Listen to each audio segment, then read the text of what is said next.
In a earlier segment, we talked a little bit about what are the different life stages of planning. And today we're going to talk about what are the important things that I should be considering as a single Canadian. Now, that's a great question.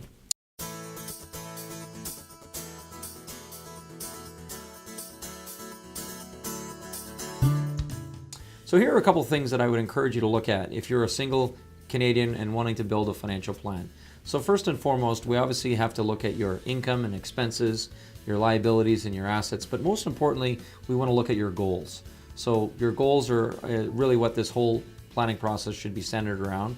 We're going to take a look at your cash flow and figure out how best to allocate those resources for the future. One of the things that we would encourage as a single individual is you probably should have a slightly larger emergency fund than maybe a couple living together, because in the event of an emergency, you really don't have anybody to fall back on. So your emergency fund most likely should be a little bit bigger than those living common law or married. Another thing we would want to look at is your current debt to equity ratios. Do you have student loans or personal loans that you need to take care of before we start looking at maybe some of those home and auto loans that you might be looking at down the road? Obviously, retirement planning is going to be a part of this, but when you tend to be on the younger and single side, you may think retirement is so far away, but trust me, the sooner you get started, the more likely and the easier this is to plan for retirement.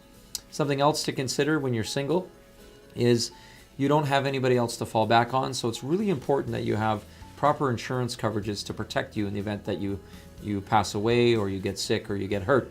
So what are some of the things that you should consider? Well, if you're single and you have no dependents, I would really suggest that you maybe don't need as much life insurance as somebody that's, let's say, married with children. So we tend to see less life insurance for single individuals, but we do tend to see a little bit more when it comes to disability and critical illness coverage, because again, you're on your own, and so if you were to get sick or hurt, you want to have enough protection to make sure that you're going to be just fine. The next and last thing that I would strongly encourage you to look at is make sure that you've got a current will and a power of attorney and personal directives to ensure that in the event of your passing, the assets that you currently do own are going to the next generation or group of individuals that you see fit. So I'm single, and what should my planning look like? That's a great question. For more information, I invite you to check us out on LinkedIn. Send us your questions, because every question is a great question.